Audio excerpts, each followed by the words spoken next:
While folks are trickling in the meantime, on your screen, you can see there are a few housekeeping items. This webinar is being recorded and will be made available afterward. Closed captioning is available in your individual settings. To minimize disruptions, all microphones are muted and cameras are off. We'll hold a Q&A session after the presentations. Please submit your questions at any time using the Q&A function.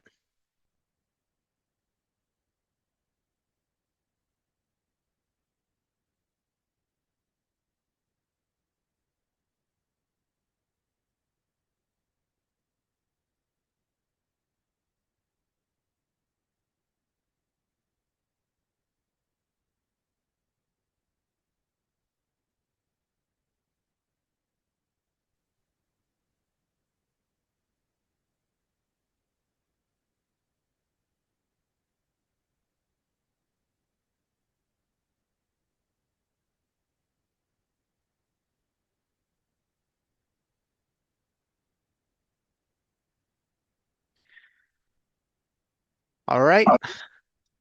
Hello, everyone, and welcome to this month's SB 1383 chat with CalRecycle. Today, we're focusing on recovered organic waste product procurement. This is the third SB 1383 chat to focus on procurement. Again, you can find previous chats on CalRecycle's YouTube channel. On next slide. My name is Adil Syed, and I'll be your host for today's webinar. I'm an environmental scientist in CalRecycle's Local Assistance and Market Development branch and a subject matter expert on Article 12 of SB 1383, the procurement of recovered organic waste products. This session was organized by Diana Suarez Aguilez, who will also be supporting in the background. Also assisting is Mallory Burden, providing technical support, Zach Smith, moderating the Q&A, and RT Law, Darren Sprecher, and myself vetting questions. Presenter introductions will be done by local assistance representatives Alexis Ahrens, Kathleen Strictly, and Jimena Verduzco Villanueva. I will now pass it to the Local Assistance and Market Development Branch Chief, Marshall Graham, for announcements. Marshall? Thank you so much, Adil, and good afternoon. Welcome. I do have one announcement that is very relative to the topic today. So I'll give you the announcement, and then it's also going to be included in our listserv notification after the chat when the chat is posted online. But it's just that we did, as the department, update the AB 2902 and AB 2346 guidance. And the revisions that we made were specific to complying with mulch from tree trimmings in that particular section. And just to clarify the change, what that was made is we clarified that in order to claim or receive procurement credit for the use of mulch, you do need to have a related ordinance. So that will probably come up in our topic today. And again, there'll be a reminder with the listserv notice that goes out when this goes up on our website. And today, I just want to I'm super excited that we have another opportunity to engage and facilitate compliance with SB 1383.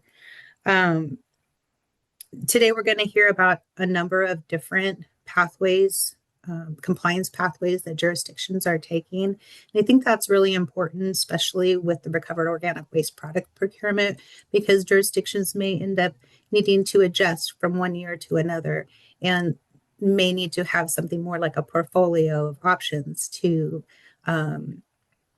get to compliance. So we have a really good opportunity here, and I want to thank our fantastic presenters and our stellar webinar team for giving us this opportunity and space. Thank you, Michelle. Next slide. Before we continue, let's review a few logistical items about the Q&A process. For this webinar, we'll be using the Q&A function. If you have a question, please type it into the Q&A pane.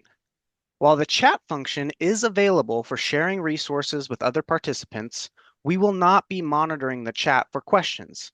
Please make sure to use the Q&A pane for that. If you do not see the Q&A pane, ensure you have the latest version of Zoom installed. Our team will be monitoring and reviewing questions submitted via the Q&A pane throughout the webinar. The Q&A session will take place after all presentations have concluded. After your question is addressed, during the live Q&A, you may unmute yourself and ask follow-up questions if needed, or simply thank the panelist who addressed your question. If doing so, please state your name and affiliation. If you are unable to unmute yourself or access the Q&A pane, feel free to email your questions to slcp.organics@calrecycle.ca.gov using the subject line SB 1383 Chat with CalRecycle. If we don't get to your question during the session, a local assistance representative will follow up with you after the webinar. Next slide. So here we're going to pop up a poll on your screen asking the question, which of the following new recovered organic waste products is your jurisdiction interested in pursuing? This will help inform us on the back end on which topics stakeholders may be most interested in hearing about. And before we get started, I wanted to review two recent laws that went into effect January 1st, 2025, AB 2902 and AB 2346. These laws added flexibility for adjusting procurement targets and expanded recovered organic waste products that are eligible procurement options. CalRecycle has created a guidance document that details new requirements. We'll add this link to the chat. Next slide. Procurement, which means for use or giveaway, can be met in a variety of ways, which includes procuring compost, mushroom compost, vermicompost, mulch, biomass-derived electricity, and renewable gas from anaerobic digestion. You can also produce these products yourself and use them to count towards your target. For example, a city owns an anaerobic digester or compost facility. A local jurisdiction may also count up to 10% of its target with either mulch produced from tree trimming operations and edible food recovered from commercial edible food generators located within the jurisdiction. Another 10% of the jurisdiction's target can be met through certain direct expenditures until December 31st, 2035. These include investments in community composting operations serving the jurisdiction, purchasing certain equipment that is used to apply compost or mulch, and the development of compost or mulch distribution sites to make free compost and mulch accessible and available to residents.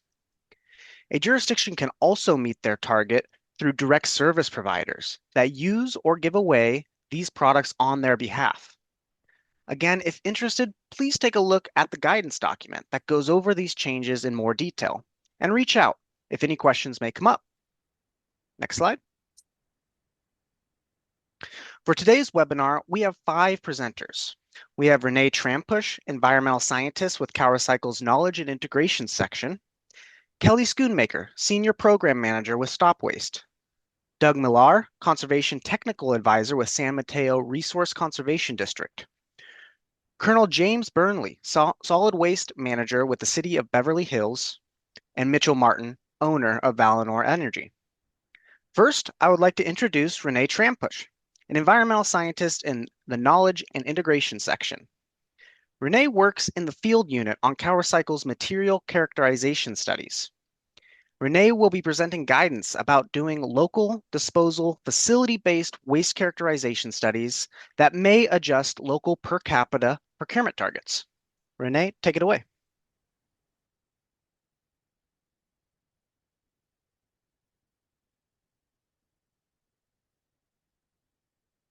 Hello, everyone. So I'm presenting some of our guidance and recommendations for doing waste characterization studies.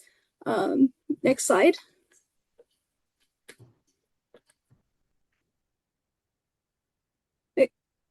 So AB 2346 provides a pathway that that procurement targets can be adjusted using waste characterization studies. This can be done by one or more local jurisdictions within the same county.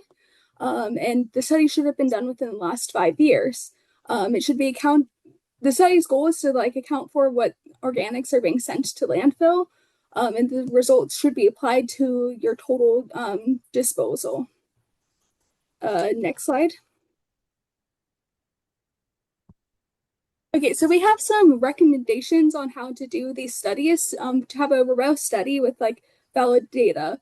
So we recommend that it should be representative of all your disposed waste in your jurisdiction. So your sampling should be conducted to appropriately characterize it.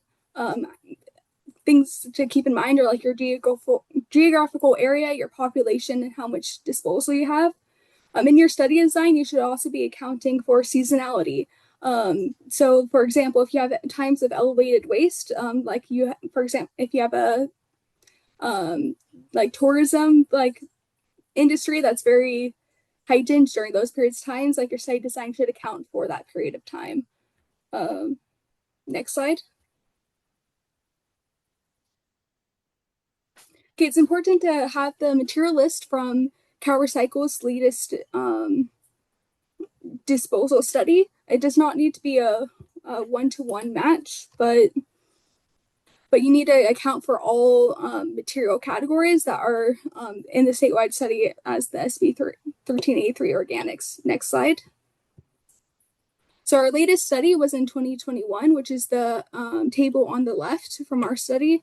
And then last year, we completed fieldwork for our 2025 study, and we are currently in the process of working on our report. So we did reduce the total number of categories for 2025. We are sharing this in advance, so if you are in planning phases for doing this study, you could consider that. It's very important to include all types that are here. So you need to have all types of paper, all types of organic, and carpet and textiles, because those are defined as these organic categories, and they will be comparing to our study and your study. So you just need to have a clear match if you do change the categories. Next slide.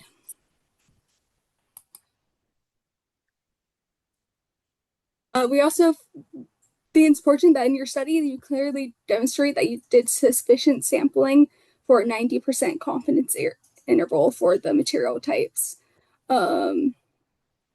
We have some references for these calculations in our guidance document. Also, we think you should follow the latest version of the ASTM standards for sampling. Next slide. So we've been getting some common questions about doing these studies. So we're giving some trying to give some answers to these. So one question we get a lot is how many samples that you should be doing.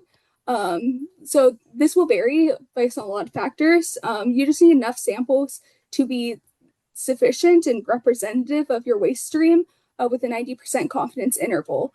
So I would look at your total disposal to be able to calculate how many samples that you need that will be representative. And for what sample size that you should be doing in the field, ASTM standard is using 200-pound samples. That is also what we do in our CalRecycle studies. Next slide. So a question we get is about if you need a sample from every sector of waste and if you need to include self-haul. We need the study to be, or it's recommended to be representative of your waste stream. So that's why it's important to get every sector of waste, which would be residential, commercial, and self-haul.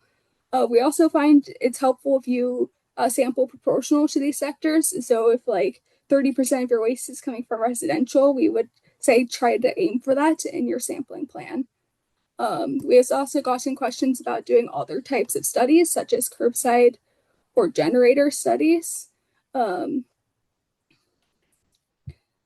waste characterization studies aim to characterize landfill disposal, and it should be done post any processing or any diversion that happens at other sites.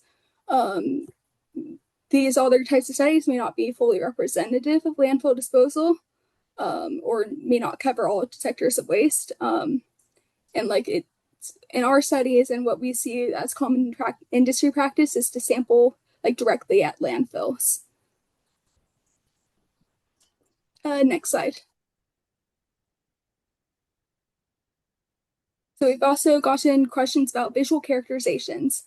So long as you're still meeting that 90% confidence interval, like visual characterizations are fine. We do like for our standard for doing visual characterizations, we look for samples that are very homogeneous, such as if you get like a self-haul that is all just like construction material, like that would be one that we would probably visually sample.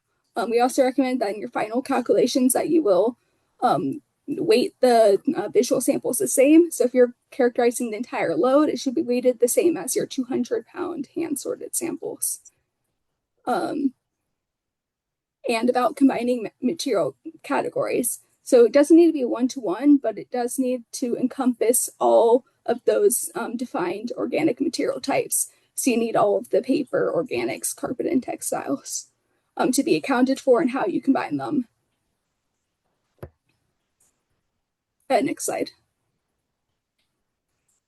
We also gotten questions about how much would your procurement target go down. So we do have a list of what approved targets from jurisdictions that have already done their waste characterization studies. It's also not guaranteed that it will go down. So we do recommend that before doing a study, you evaluate your waste stream and your organics programs using available data to get any like sense of how much organics that you think you're sending to the landfill. And I would compare that to like our CalRecycle studies about how much total organics we have for the statewide estimate. Next slide.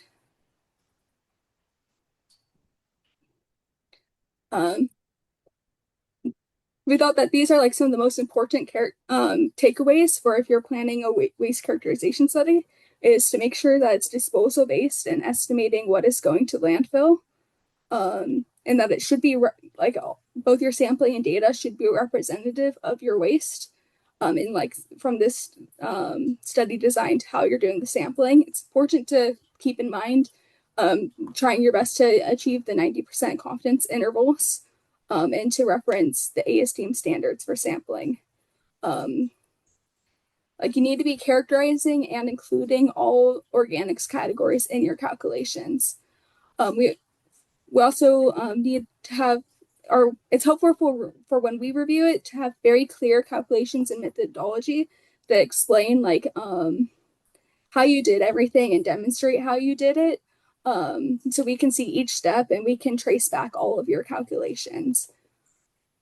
Next slide.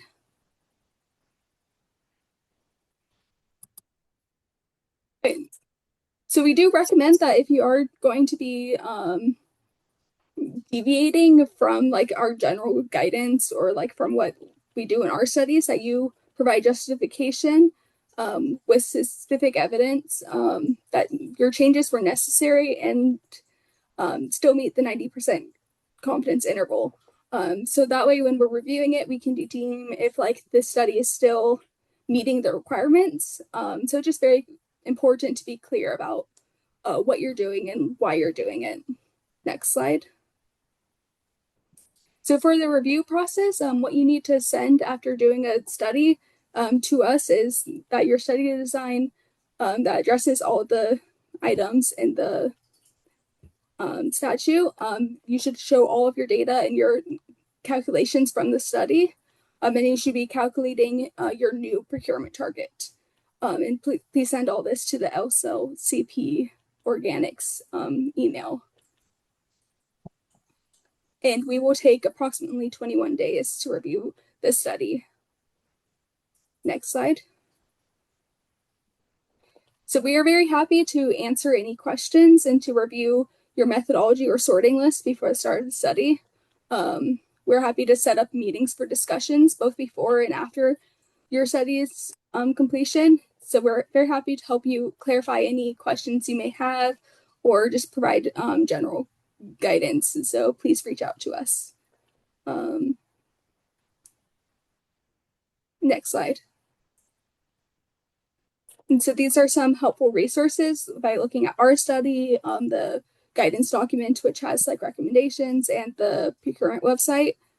We also recommend that you go check out like some of the studies that other jurisdictions have done, because we think those are a great resource. Great. Thank you very much.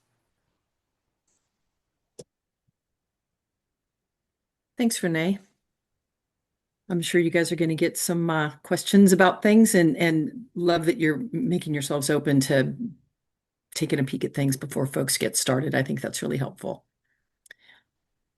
Next up is Kelly Schoonmaker. I've worked with Kelly for many years, and she's going to have a whole wealth of information to share with you guys here. Kelly is a senior program manager at StopWaste in Alameda County.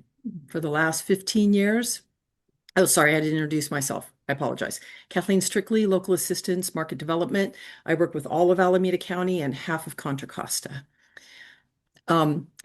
Kelly is a senior program manager at StopWaste in Alameda County, and for the last 15 years, she has led compost and mulch market development at StopWaste, working on everything related to composting and compost use, including on-site composting, education and technical assistance on compost use, and compliance with procurement requirements, as well as policy and advocacy. She also serves as the property manager for the agency's rangeland property and works closely with the NRCS and Alameda County Resource Conservation District to implement climate positive management practices, including compost application. Prior to StopWaste, she worked as a landscape architect on public and institutional projects, and happily stays connected to that work by creating model specifications and other tools to help jurisdictions find and use quality compost and mulch. She is a licensed landscape architect with a degree in ecology, a graduate of the USCC's Compost Operator Training Course, class of 2014, and a member of the California Organics Recycling Council Executive Committee. Kelly, welcome, and thanks for taking the time to share. Thanks, Kathleen. And also, I want to thank CalRecycle staff for all the work you put into these chats in general, and all the work you did to support us, and my weird mystery difficulties that we had right before this with my presentation. So thank you. Okay. For those of you who are unfamiliar, StopWaste is short for the Alameda County Waste Management Authority, Source Reduction and Recycling Board, and Energy Council. We're a joint powers authority, and our member agencies are all the cities in Alameda County, all 14 cities and the county itself, and 2 sanitary districts. So we have 15 of those member agencies that are subject to the procurement requirements. And our population is like a little over 1.6 million. So I say this because it's all relevant to procurement. So I'm looking at the title of this thing. I kind of struggled with what to call this. And I am a little concerned that this might be an old presentation. I think this might be the other presentation, actually, because it has a different title.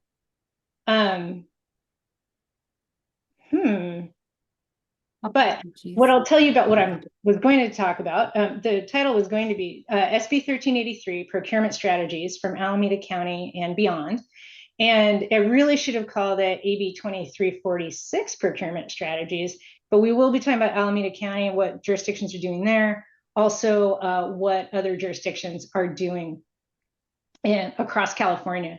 And so we had done a survey in January, a statewide survey of jurisdictions, and we got about 80 responses representing about 100 jurisdictions. And that's my fault. We could have had more, but I didn't give enough turnaround time, so I own that. But the good news is that I got accepted. Yeah, that's it. Thank you. You can go to the next slide.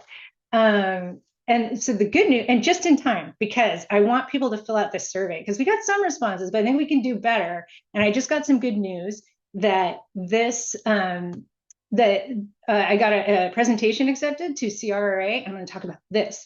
And so it's going to be so much better if more jurisdictions can fill out this survey. So there's the QR code.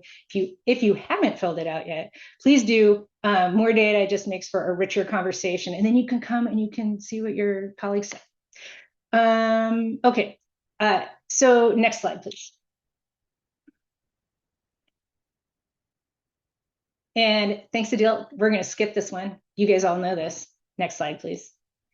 And guess what? We get to skip this one, except, wait, don't forward yet. There's more resources. This QR code takes to the StopWaste Procurement resources page, so you can use that. If you miss it, it's going to be coming up later, as is that survey code. Also, you could just Google StopWaste Procurement. But we have a lot of resources there, but this has already been covered, so go ahead. So I want to pick up where Renee left off about the waste characterization study. So, and talk a little bit about our experience and a little bit more about how you calculate it. So we know how we do the waste characterization study. And so we followed those guidelines.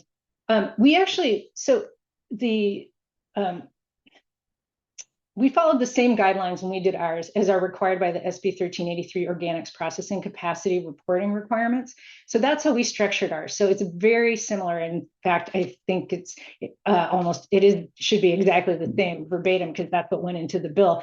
But it basically requires the same time period, matching the categories and all that kind of thing. I'll talk a little bit about that in a second. But first, I want to talk about how the per capita target gets calculated.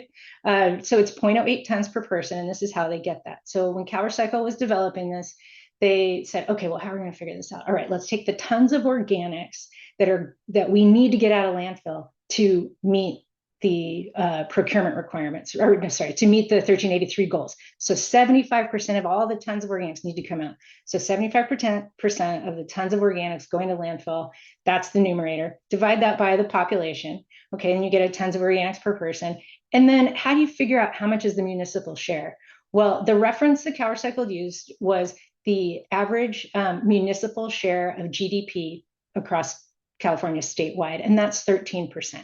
So if you put statewide numbers in there, that's where you would get the 0.08. And if you put your own numbers in there, you get something else.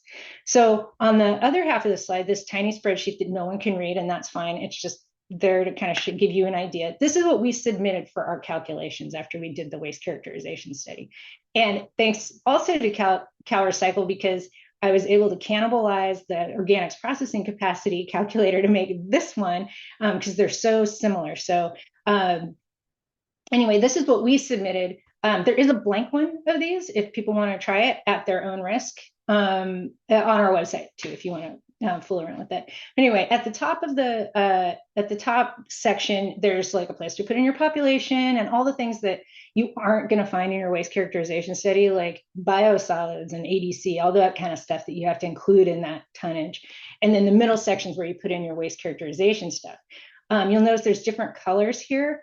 And to get to Renee's point about can you roll up material types, et cetera, these we kind of call out where we're on this exact same definition of the CalRecycle category. Those are the blue ones versus the those red ones. We had sort of a different materials that were included in that, and then we just kind of note that. So we were able to explain it. It was pretty easy process. And then at the bottom of this, it just rolls it up into a number, a per capita number. So let's see. Oh, and about the waste characterization study, I saw Dieter, you had a question about visual. And we did for our waste characterization study for roll-off and self-haul, we did do visual characterization, as you probably know. But anyway, and then we submitted our study design, which was something that came from the proposal that was submitted. So we just excerpted that, so it wasn't the whole proposal, and sent it to CalRecycle along with our countywide data table. Okay, next slide, please. So when we look statewide and ask people, okay, does this sound, are you going to do this? Do you want to adjust your target? Most people said no. Well, not most people. A lot of people said no. Some people had already done it. Some people were in progress. And some people were planning on it, and that, you know, built up might be about the same as the number of no's. But at that time in January, they weren't aware it was an option, but after filling out that survey, hopefully they were. Next slide, please.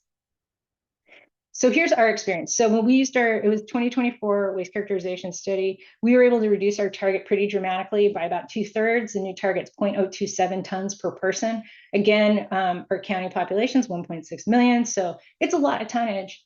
And the pricing per cost per ton for compliance at the time when I figured it out was about it was about $20 a ton, 21, maybe a little bit more average across the member agencies. That it saved the county about $1 million annually every year. So definitely a worthwhile investment. That said, in like the last year, we've seen the cost per ton of compliance go way down. And so just doing based on some anecdotal pricing that I'm hearing and whatever, I kind of hedged that a little bit and said maybe it'll be more like $600,000 or $1 million saved. But that's not the only benefit. I think it's important to remember that the procurement requirements were originally to get jurisdictions to use more compost locally. And that's what this has done. By having a more manageable target, we have seen more jurisdictions use compost on their parks and other landscape areas and give more compost away through things like compost distribution hubs, where like if you're a big city, it really was a drop in the bucket and it wasn't worth all the effort to set up a hub. But I'll talk more about the hubs later, but I think it might even be opening today. There's city of Oakland, which is a pretty big city, is opening their first hub. Either it's already open or it's about to open. It's opening right now. And then one thing we're hoping to see more of is funding freed up for other aspects of compliance, like generator outreach and edible food recovery. As we know, edible food recovery is largely volunteer-based and could really use some funding.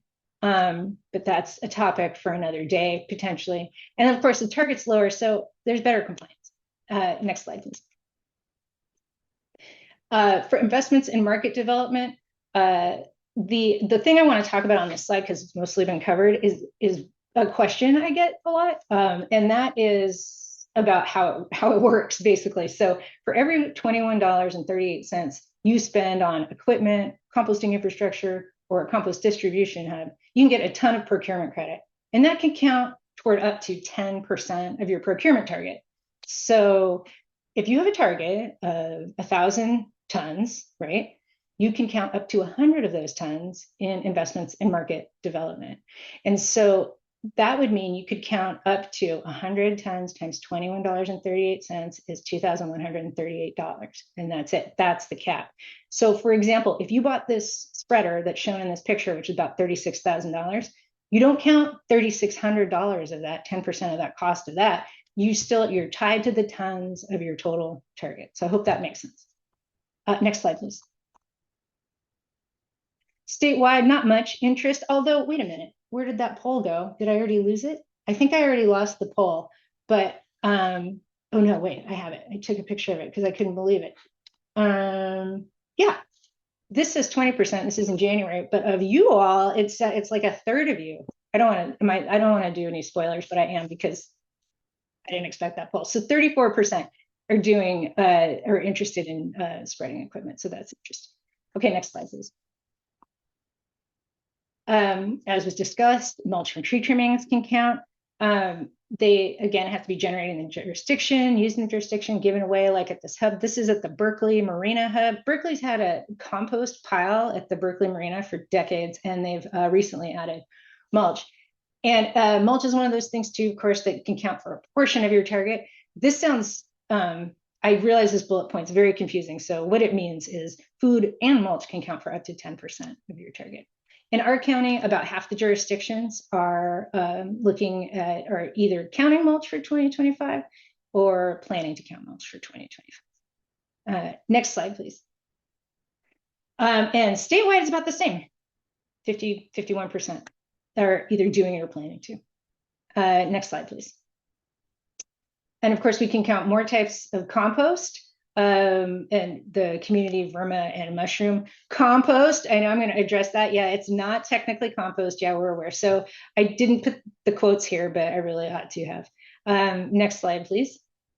And statewide, the interest in that, and this is just community compost, doesn't include mushroom and verma from our survey, which looks to be kind of similar to what the poll is showing. But we only found 28%, but I was excited to see it's like 51% of you guys that answered the poll today want to count community compost. So that's very exciting. Okay, next slide, please. Okay, if you do want to count any, I'm just going to underscore this. Marshall already talked about it, but if you do want to count any of those composts or mulch from tree trimmings or a permitted facility, but you should already have the ordinance in place for that. You need to have an ordinance or other enforceable mechanism in place that says for you to count this, it has to meet certain land app requirements, including meeting the limits on pathogens, inerts, and metals. This is the same kind of thing you have to do already to count any like mulch you get from a facility. So you should already have that in place. One thing to note, it has to be in place, much like a direct service provider agreement, before the material is procured, or in the case of mulch, it's probably just kind of used and applied. And then, yeah, and so one other thing I did want to talk about is the requirement is to have the ordinance in place. So when Jace comes and says they aren't going to be looking to see if you're testing, we get a lot of questions about that because the requirement is not to test the compost or the mulch. The requirement is to have an ordinance in place that says you're meeting these requirements. So it would be on the onus is on the jurisdiction to enforce their own ordinance. So if you find that if an issue comes up where you do feel like it's not meeting pathogens, inerts, or metals, if something comes up to suggest that, you would have to test. So that becomes an issue, and we can talk about that later. Next slide, please. So as I kind of touched on earlier, recovered edible food can contribute to meeting the target. A couple things to know about this. It has to be food that's recovered in compliance with 1383, so it has to have a contract in place. And also, unlike, and of course, this is with mulch, can count for up to 10% of the target. But the other thing to note is when you report your edible food recovered for the EAR in the past, it's the edible food recovered it's the edible food recovered by organizations, food recovery organizations in the jurisdiction. This, for procurement, is the amount of edible food recovered from the generators in the jurisdiction, which is probably going to be different since food recovery organizations often cross jurisdictional boundaries. So in the county, we have 3 cities that said they were pursuing this path for 2025. And then next slide, please. Although this poll is like, this is about half, and the poll showed even more. The one I'm looking at says was like 2/3 of jurisdictions that answered the poll were interested in counting edible food. So it's a lot of people. Okay, next slide, please. So, but still, even though we have all these options, statewide, compost is still the most popular strategy for compliance. And so this is the statewide numbers again, and just to walk you through this. So on the bottom, you've got, okay, well, there's compost, there's mulch, there's RNG, there's biomass. And then on the y-axis, the number of jurisdictions using that product. And then the color bands correspond to how much of their target they're meeting through a given product. So you can see that a lot of jurisdictions, like a third or whatever of those using compost, maybe a little more, are using compost almost entirely or entirely. Right? More than half are using it almost entirely to meet their target. So let's see how they're using that compost, because that's kind of interesting. So next slide, please. So many jurisdictions, a lot of jurisdictions are using compost locally on parks, on their one-day giveaways, also at compost distribution hubs, and some are doing it through a subsidy program that they manage. But a lot are using a direct service provider. And then back to these color bands again, it's the same kind of thing. So if you look at the DSP, there's a lot of people using a DSP, and more than half of those people are using the DSP agreement to meet almost all of their target. And I don't have the slide in here right now, but come to my presentation at CRA and I will include it. The most common type of DSP agreement, yes, there are some people using RCDs and some other ways, but it's definitely brokers. And then after that, composters. Next slide, please. And so now to talk a little bit about kind of the things we're doing in the county, this kind of says it all. So again, we have the 15 jurisdictions that are subject to the procurement requirements. All of them are using compost and mulch locally and giving it away. A fair number are doing DSP agreements. A lot of them, look at all those jurisdictions doing compost hubs. It's so great. And then, as it kind of dwindles down and till we get to things like lawn rebates, which are a little harder to implement, and or a little more coordination in the jurisdiction to implement. But that's the kind of thing that you can use. That you can use the ability to kind of streamline that process, where you can count the compost and mulch that's used from sheet mulching for a lawn conversion rebate, to count that toward your procurement target. But it does take a little bit more to set up. All right, next slide, please. And so what we do, StopWaste, we are not, I know some JPAs are doing the procurement for their member agencies. Our poor member agencies, we're not doing that for them. We are, but we do provide a lot of compliance support to build capacity in the jurisdiction, but also to build the market in general, which is the intent. So we do this through a variety of ways. I'm going to talk about these next. Go ahead, and we can go ahead and advance the slide. And there's that resources again. So we do a lot of training and education. So we do workshops for member agencies.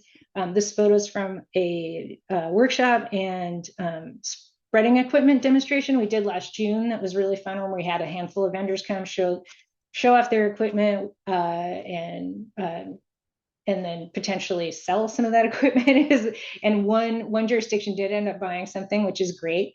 And then also had a workshop in the morning about how to use compost and some recent research that we helped fund with UC Merced about the carbon sequestration benefits of compost use on sports fields, which if you went to NCRA recycling update, you might have heard a little bit about.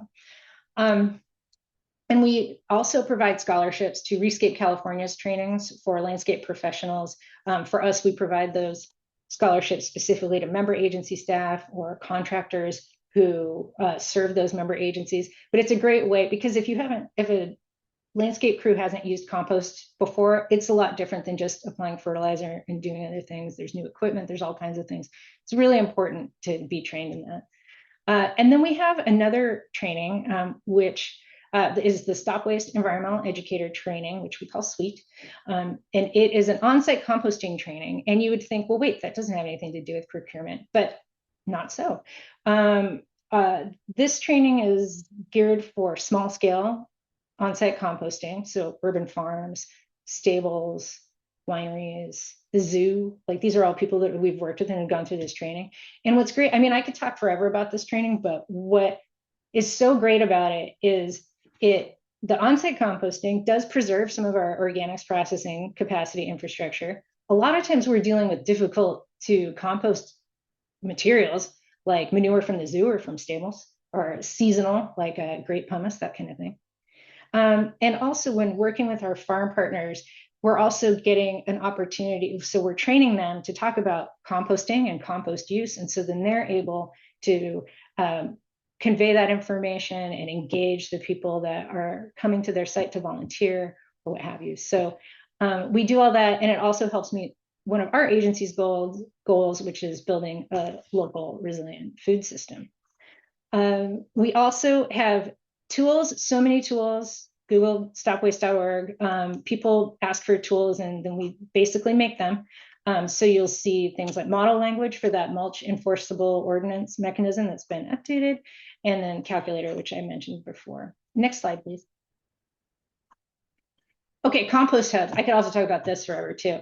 But so we have 9 so far up and running in the county, and 5 more in the planning stage. This is great. They're at farms. Sometimes they're standalone piles on the right, like the one on the right. And we think people get a lot of compost at these hubs, so that 8% of the it's met 8% of the county-wide target. Of course, it's jurisdiction by jurisdiction. They don't all have hubs, but for a couple of the jurisdictions, they've met 50% of their target to this hub. So think about that. I was surprised when we did our statewide survey that only 19% of jurisdictions were interested. So anyways, we did do and also Cork, we did do a webinar on hubs last summer maybe. And so you can go to the CRA website, the Mobilize site, if you are a member, and watch that. It's pretty interesting. Next slide, please. Okay, the landscape inventory. Okay, I know first, this is kind of old news because we did this a long time ago. So before 1383 took effect, we had no idea whether or not the jurisdictions had enough room to even put all this compost and mulch on the ground. So we did this landscape inventory, used a combination of GIS data provided by the member agencies and polygons that they physically drew to identify places where you could put down compost or mulch, rolled it all up with some standard application rates, and put this together and figured out countywide we were a little bit short, but of course it's jurisdiction by jurisdiction. I want to say, so we worked with a company called Placeworks to do this. They've since done work with Marin, who vastly improved on this tool from our first pass and other jurisdictions. So it's been very helpful. The reason I'm bringing it up is because we're going to update it. We're in the process now working with them to update some of those turf areas to identify them as non-functional turf. And next slide. And the reason is because of AB 1572. And, you know, I'm sorry for putting a meme in. I think this is the first time I've used like a meme, and I don't know if it's going over okay. And of course, I've picked something from a show that's like 20 years old at this point. But anyways, it's true, it's coming. And what AB 1572 does is it bans irrigation of non-functional turf with potable water. It's going to take effect January 1st, 2027. It's going to be phased in different types of properties, but it starts, of course, with public agencies. So that means starting next year, you can no longer irrigate your non-functional turf. And so what you're going to have to do is either turn off the water and just let it get brown and brown turf, weedy, gross. People are going to complain. Or you can sheet mulch it, and you can sheet mulch it using compost, like an inch of compost or more, and 3 inches of mulch. And that can also help contribute to meeting your procurement target, which is why I bring it up. So next slide, and I want to talk a little bit about, so this is the map tool that we had, right? So you can kind of see that here, but also if you see that little pink outline part, that's what we're talking about. Like, what is non-functional turf? It's the kind of stuff, the kind of turf that you're only on when you're mowing it, right? So anyways, that's the kind of thing we're going to look at. So we'll see how much compost and mulch could be used in potentially doing some lawn replacements in the county. All right, next slide, please. Okay, and lastly, I want to talk about a program that we have partnered with the Alameda County Resource Conservation District, or RCD, and the County of Alameda to develop. Yes, Peter, that's right. It is what you see in front of city halls. That's how people always describe what non-functional turf is. Sorry, okay, back to this. Alameda County Compost for Ag, we call it ACAP for short. Anyway, this is administered by the Alameda County Resource Conservation District. How it works is the County of Alameda is providing funding for compost. And you might ask, well, why aren't your other member agencies providing funding for compost? And that is a good question. And the answer is because we are building this from scratch. So we're very excited this year to have 1,300 tons moved so far. But when you hear Doug talk about his program, you will probably scoff at that. And I think that's fine to have retroactive scoff. But anyway, how it works is it's a subsidy program up to 60% of costs, or it can be free to qualifying farms. We do have a cap on that. But we're excited to get more participants in. And right now we're doing a big push, a big promotional push to let more people know about the program, increase the incentives temporarily, and also do some and do more education. So for example, we have an in-person workshop coming up at the end of May to also do some equipment spreading demo, because that's really fun to do, and just great compost taste test. And hopefully we'll get more participants. So next time I talk to you about this, we'll have a lot more member agencies participating. That's our goal. And I think that's it. Next slide. That's it for me. So here's the QR codes. Again, please fill out the survey. I think it'd be great to hear from people. Also, I did want to point out, I don't think I mentioned this, but the survey was kind of skewed toward people who were like fully in compliance with procurement. And so I would really like to hear from people who maybe aren't so fully in compliance with procurement, or maybe we all are. The more people that participate, the more we'll know how we're doing as a group. All right, well, thank you. And that's it.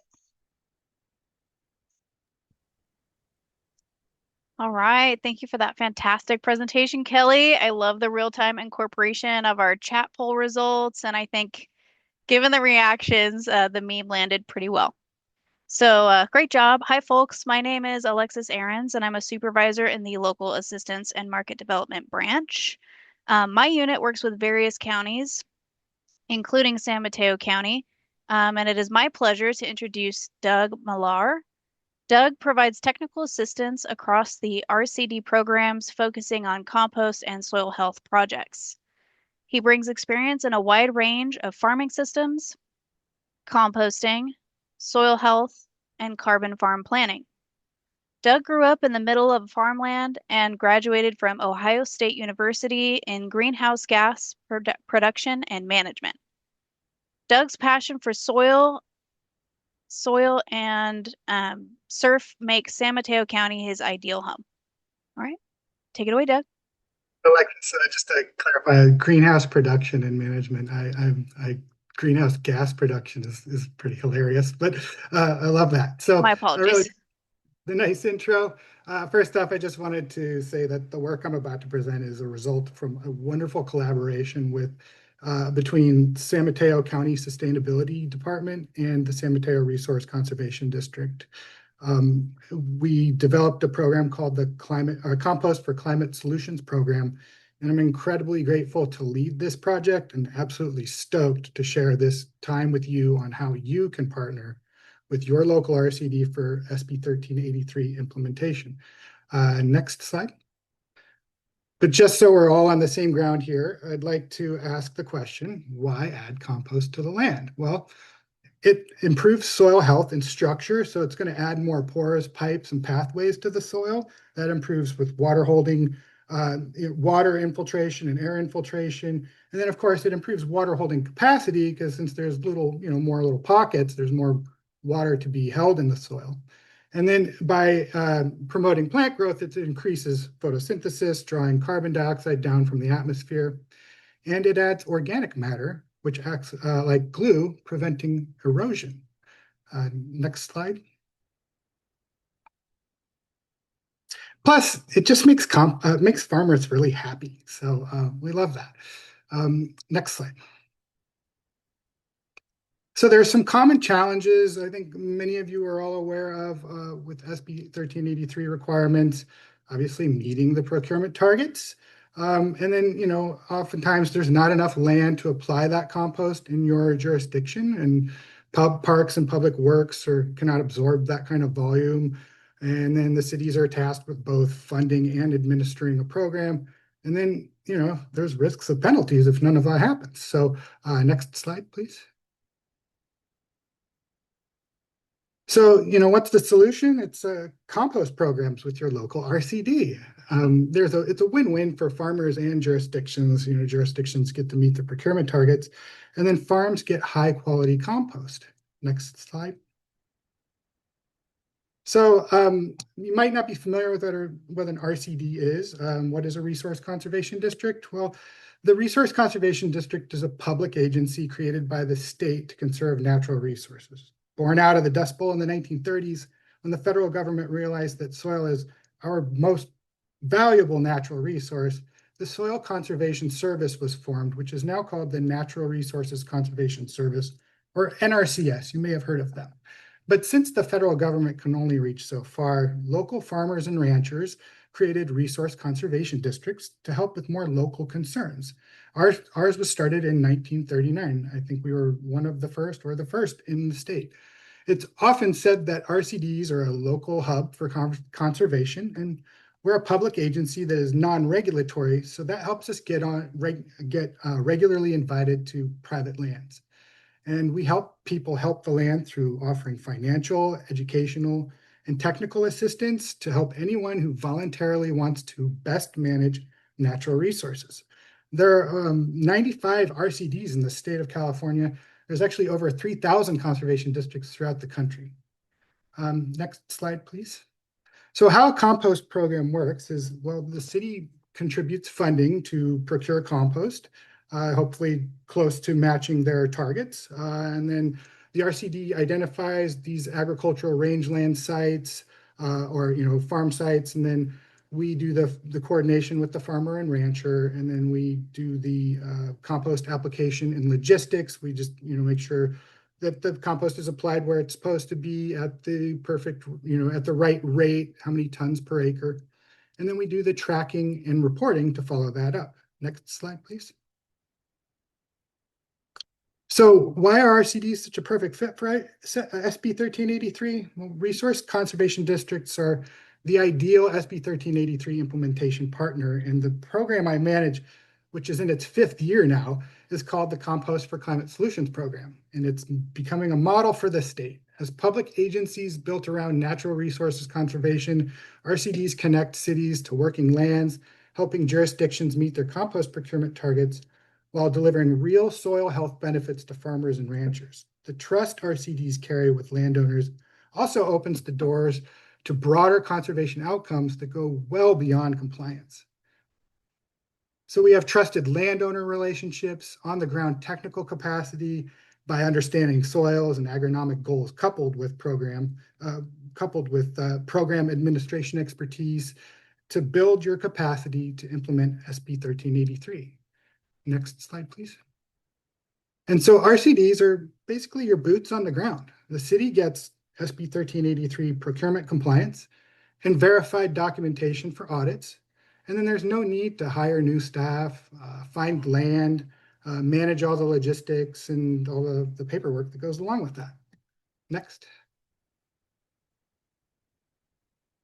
So why working with RCDs works better is there's a lower staffing burden, as I mentioned prior, and there's complete implementation, meeting your targets, so that lowers the risk of non-compliance and it locks in a long-term compliance pathway.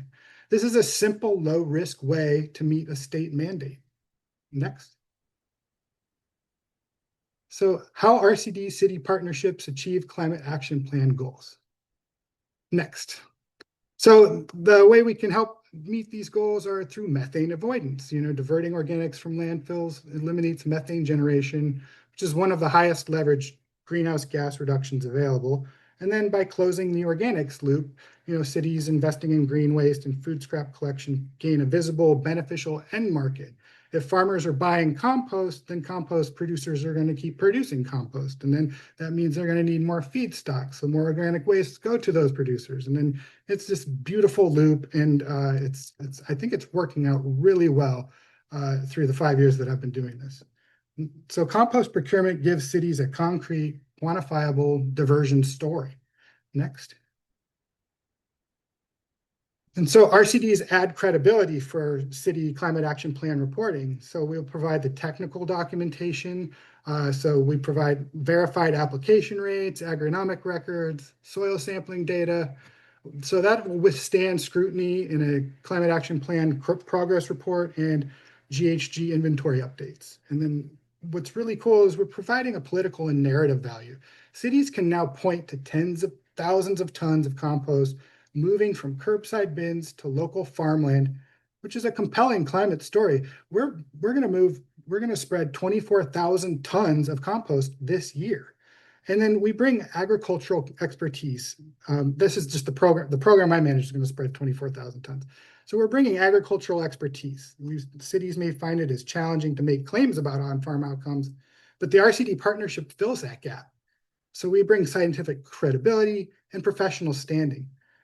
RCDs help cities turn a compliance obligation into a genuine climate investment, documented co-benefits, which is exactly what a well-constructed climate action plan needs. Next. So fostering urban-rural partnerships, you can find your local RCD on the California RCD website, carcd.org, which is a great way to get started. But in some instances, some jurisdictions may find their target is larger than they have land to accommodate. I like to say they have more funding than farms, whereas some rural areas have more farms than funding. Next slide. So we have that situation in our Compost for Climate Solutions program where San Mateo County is bisected by the Santa Cruz mountain range. The bay side has cities and the coast side has farms. And so those cities don't always have enough space to procure so much compost and to get it spread out. So we moved out to the coast side to help those farms. And to pull back the lens a little more, we realized in the first year of our program that our county has a higher target than we have agricultural land. So we ended up expanding into a regional program with the RCDs of Monterey, San Benito, and Santa Cruz County. Our program has 20 different jurisdictions, and then we have over 60 farms participating. And as I mentioned, we've expanded it to neighboring counties so that we can meet the full procurement of our county's targets. And then next slide, please. So how the Compost for Climate Solutions program works is we have a sign-up form. It's a DSP. I'm happy to share that with anybody who would like to take a look at that. And then we'll do soil sampling, just looking at their organic matter values and determining what the particular rate is for compost. And many farms have their own ideas of what they would like to do, and we help them meet those goals. And then they order and deliver the compost. It's spread out on the land, and then we do some verification to make sure that the project actually happened. Next. Next slide, please. And then once the project is complete, whoops, you go back one. Once the project is completed, the farmer is invoiced by the compost company, and then we reimburse the farm based on tiers. So a small farm gets more money than, say, a large farm, just for some equity. And then next slide. So obviously we apply it to farms. This is what it looks like. We work with all sorts of farms. On the left is a diversified organic farm, so many different smaller rows. And then we have larger farms where spreader trucks can come out and spread the compost. This is like a dump truck with little spinny plates on the back that fling it out at a specific rate. And then we also work with rangelands. Next slide. Rangelands are where like cattle graze, other animals graze. And it's really important that we time this correctly. We do these projects in late October, right before the rains come. This is when the ground is super hard, so we don't have to worry about a giant dump truck full of compost compacting the land. And then if we time it just right, the rains happen like the next day, which happened on this project. And then that rain, just washes in the compost and helps get all those good beneficial microbes into the soil. Next, please. We also like to leverage other programs to stretch the jurisdiction dollars a little bit further. And so we'll work with the California Department of Food, Agriculture, Healthy Soils program. They provide around $68 per ton of compost. So if there's any other costs, then our program will kick in the rest of that. And then the farm pays nothing for their actual, compost. And we also work with the USDA NRCS to also leverage any of their programs. So again, like I mentioned, we can stretch our $1,383 a little bit further to do even more projects. Next, please. But not all compost is created equal, and that's why I think it's really important to have an RCD involved, is we know what good compost looks like. We're able to communicate with the compost producer and the farmer. And so it's really important to make sure that this is clean, quality compost. Well, I figure we only get one chance to do this with a farm. And it's a lot like being an umpire in a baseball game. As long as it's all done well, nobody says anything. But as soon as some bad call happens, it's a bad situation and everybody's yelling at the ump. So I think it's really important for the RCD to just make sure that this is really good compost so that we're invited back again to do more projects. Next, please. And then AB 2346 allows, as Kelly presented prior to this, allows for equipment purchases. And here's a situation at a local ranch where I was coming to do some technical assistance on compost, and I could smell their compost pile from about 50 yards away. And I knew right away that this was not getting turned enough. It was really wet at the bottom. And so I talked to the operations manager, and he said, I'm one guy and I'm stretched so thin. I don't know what the solution is. And I said, I think I have a solution for you. How about we do an aerated static pile system? This is a system of composting that changes nothing in his operations. He will scoop up this stall material and put it in a pile. The only thing different is now he's putting it in a pile on top of aerated pipes. In the back of that picture on the left, you can see a little red blower. That's a jumpy house or a bouncy house blower that the kids all love to have at the birthday parties. And then that blows air into this manifold, and the pipes on the ground have perforations, and then those blow air up through the material, oxygenating this pile. And so when the pile is getting oxygen, it no longer needs to be turned on a regular basis. So by getting it nice and wet and then having a finished layer of compost, this pile is just being built on the right. When you get a finished full layer of compost all the way around that pile, it helps insulate that pile and helps keep the moisture in. And then it also adds a little microbial pressure on the outside. So all the microbes that are active on the inside also can be active on the outside. And so it's almost like a set it, wet it, and forget it kind of situation. And this ranch said that once their first pile was done, this was the best compost that they had ever produced. And it was a pretty low cost investment. We're talking about some pipes and a blower. And so changed their management, and they were really happy about it. Next slide, please. So wrapping up, just to share that RCDs are a trusted, technical, capable partner who can bridge policy mandates and on-farm implementation. The RCD existing infrastructure makes SB 1383 compost procurement straightforward to administer at scale. Compost programs deliver methane avoidance, soil carbon, water resilience, mapping directly to city CAP goals. And the result, RCDs reduce the burden on city staff to reach SB 1383 compliance and help farmers build soil health. RCDs provide the scientific credibility cities need to make defensible claims in greenhouse gas inventories and climate action plan reports. Next. So how would you start your program? Well, find your local RCD on that website there. You can reach out to me if you'd like some help. Talk to your county, talk to solid waste managers, sustainability managers. There's so many different titles, but all of you on this call are one of those people. And so talking with your local RCD, we can share our forms with you, and please reach out to me if you need any help. Next, please. And then lastly, I'd just like to say compost is the word of the day. So let's spread the word. And then next, please. So here's my email. And then another person I work with really closely at the Sustainability Department of San Mateo County is Jack Steinman.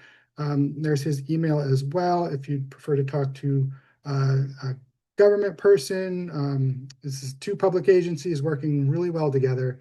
And I think we have a couple of jurisdictions on the call that could speak to how this program has worked for them. And I was wondering if Brandy's available, if you could speak, Brandy DeGarmo of the town of Woodside. Hi, Doug. Thank you. Yes, Brandy DeGarmo from the town of Woodside. I just wanted to say, as a small jurisdiction with limited staff, we wear so many hats, and the county's partnership with the Resource Conservation District made it possible for us to meet our recovered organic waste product procurement requirements. And we could not have done this without them and without the help from the county and Jack Steinman. And with the RCD's efforts and support, we're looking into methods to utilize recovered organic waste product locally to enhance the soil health there, while continuing our support of the regional effort to improve soil on our food crops. So thank you, Doug, and thank you, Jack. We just so appreciate your help with all of this. And if you have for other jurisdictions, enlisting the help of your RCD I think is just essential to making this all happen. Brandy. And then Jack Johnson from the city of San Mateo is also on the call. Hi, everybody. Jack Johnson, city of San Mateo. This has been one of the most rewarding relationships and processes that I've been involved in as a government official.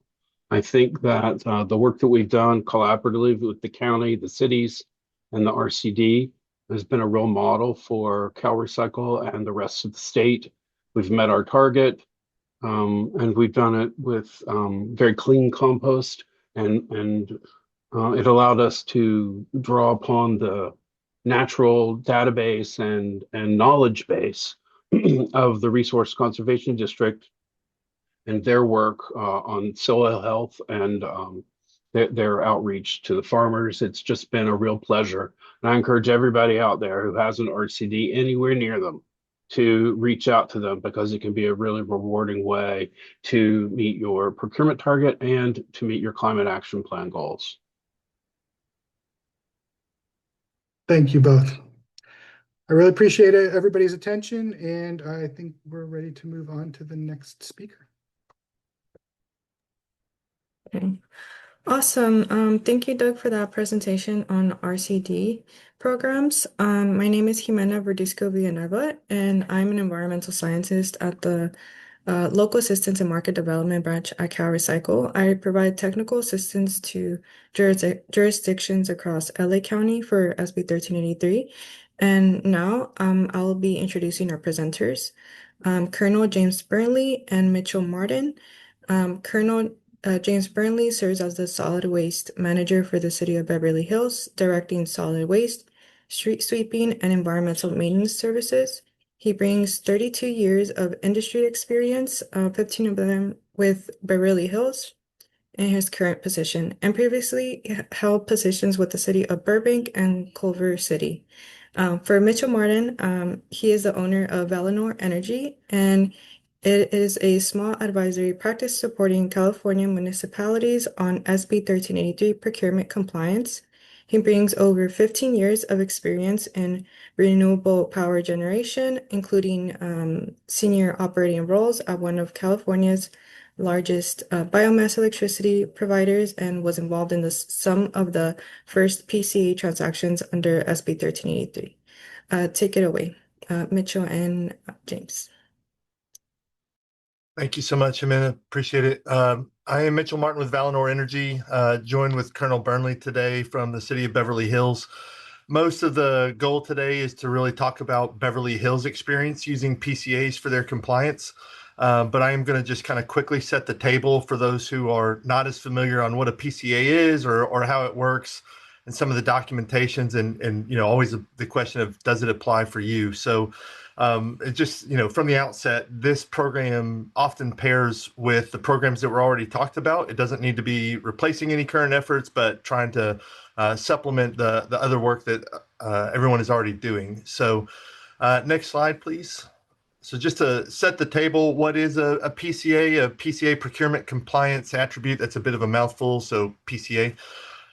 It's a way to count your existing municipal electricity purchases towards your 1383 procurement requirements by partnering with a biomass plant. So what's the idea there? The concept is a city is not going to build its own power plant to take the material and process, and you really can't run a long extension cord from the power plant all the way to City Hall for the power. So how are we supposed to transfer the work that's actually happening at the power plants, taking the compliant material, making renewable electricity, those things, and transfer that to the jurisdiction? And that's where the PCA or the credit process happens. And so here's the sort of the flow diagram, the way that we think about it, just kind of how it's happening on the back end. Since we can't see the electricity, here's just a great way to think of it. Is the biomass plant takes the material that was otherwise going to a landfill, and they procure it, they bring it to the facility, they process it, track it, all the records, all those activities, and they turn that into renewable electricity. And right before that electron goes out the door onto the power grid, we peel off a tiny sticker, if you will, that says, I was made using SB 1383 material. And that's it. That's the PCA, that little tiny sticker that says this electricity was made with material that was otherwise going to a landfill. And so the electricity continues to go off to the utilities in the state. It's used, but the city is already taking their electricity from the grid, their municipal purchases. So City Hall, streetlights, wastewater treatment facilities, those sorts of things. And what can happen is that a city can enter into a contract with the power plant and transfer that credit, that sticker, the PCA that says the biomass plant was doing all this work. They can transfer that in a contract and apply it to their existing electricity bills. And CalRecycle, the regs, that counts towards your SB 1383 procurement compliance. So again, the power plant itself is taking material that was otherwise going to the landfill. They're using that to create a new renewable electricity, counting all the activities, where it came from, what it is, the sources, all the work that's required in that. And right as that electricity is going off the grid, we're creating the PCA certificate, which can then go to the jurisdiction to copy right onto their power bills, existing power bills, and say, this counts towards our procurement credit.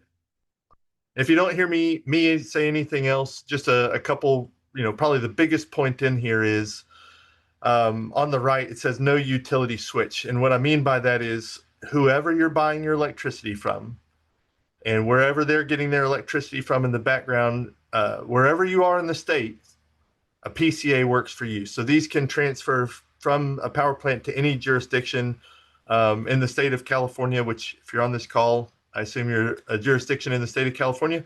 But those credits can be applied anywhere. So you don't have to change your utilities or the way that you're purchasing power or anything along those lines.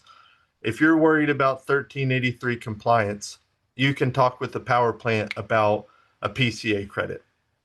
So there's nothing new. It applies to the power that you're already purchasing. I do have a note in the bottom right corner. So LA County Sanitation has a very similar program. It's the same regulatory foundation. It's just kind of a little bit different commercial structure for getting the credit to the city. I think I saw Nick Morell on here. Certainly reach out to Nick about how that works from LA County San. But next slide, please. So that's the process of a PCA being created. The materials going to the plant, they're taking all the records, creating the electricity, and then through a contract, they can transfer that compliance work to the jurisdiction. But if you're the jurisdiction, how does that really work from your side? It's pretty basic process. The first one is to confirm what's our electricity usage. And honestly, that's usually just a single email that you send to your utility and say, send me a report from last year. And there's some templates that are available out there. So one email, they'll send you one report, and that way you can know. If you're curious, just anecdotally, nearly every city that I work with uses enough electricity for they could use the PCA option for 100% of their compliance. So almost certainly this would work for you for 100%, but even if it's scaled to 50% or 80%, something like that, you could still use it for a portion of your compliance. So you confirm your usage, enter into a contract. That could be directly with the power plant. You can go through a broker. You can go through your DSP. Your hauler actually can purchase these on your behalf, but you enter into a purchase contract. And then the plant is going to send you that PCA certificate. And there's a few items that need to be on there about guaranteeing, it comes from a qualifying facility and there's no double counting and a couple of other items, but it's usually just a one-page form. And then you file that paperwork in your implementation record. And so it's, from a 1383 perspective, it's a similar framework for what you're familiar with some of the others. It's just kind of a way using electricity that you're already purchasing to count towards your jurisdiction's requirements. So let me just set the table there with that PCA process and turn it over to Colonel Burnley for Beverly Hills experience.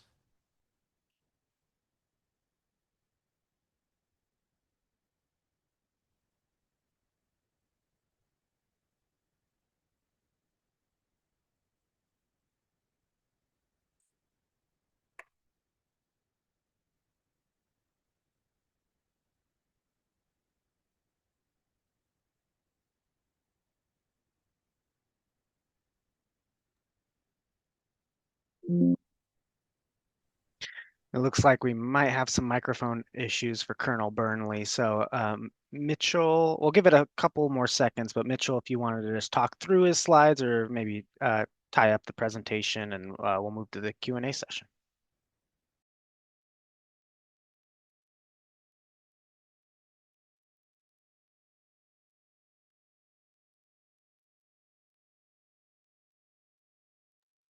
Mitchell, you're muted.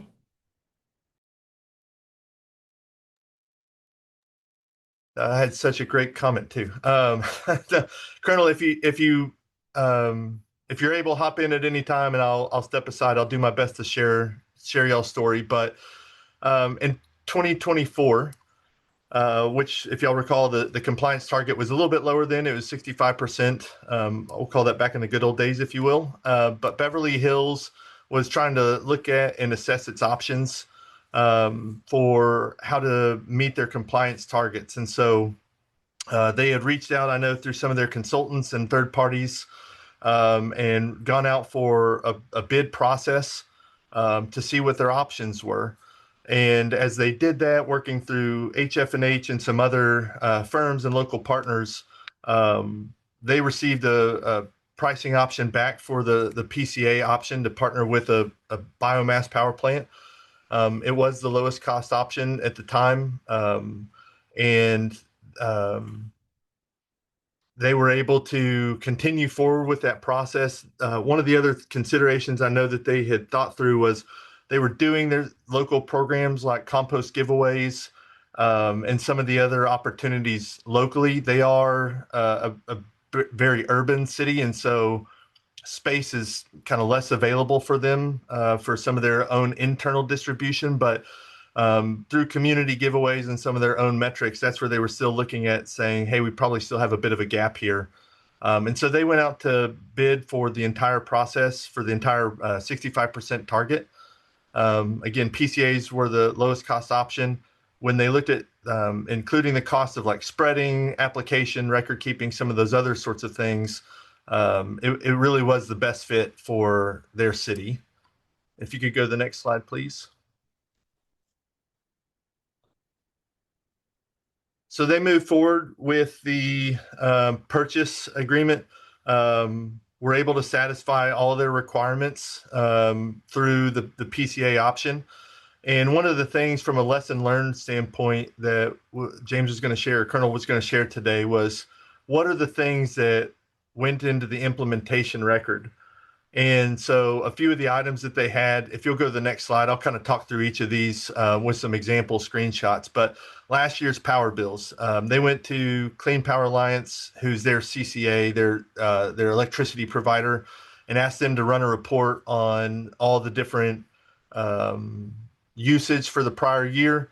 They had more than enough kilowatts when they did the math to meet all their target. And so they saved that report down annually. The next one that they had was a purchase contract on the next slide.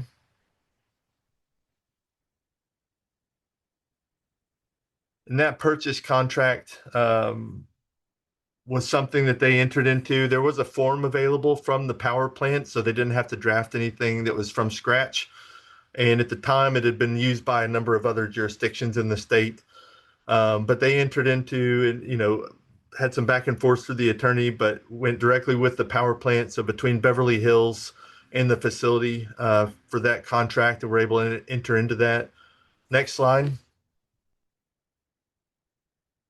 Just an example invoice. So this is something that from a best practice standpoint to make sure that you're keeping your purchase records for the city's procurement. That went in. And then finally, the last one was just the one-page PCA certificate. And again, as I kind of alluded to earlier, there's a handful of attestations that are provided there on the PCA certificate that are required from, I think it's section 18993-2A6. Never remember that. That's on the bottom of the slide there under the caption. So it sort of lists out the items that are in there, and the PCA certificate, really this one page went in there. So again, just kind of the four items that went into their IR and keeping for records: the power bill, the purchase contract invoice, and the PCA certificate from the plant.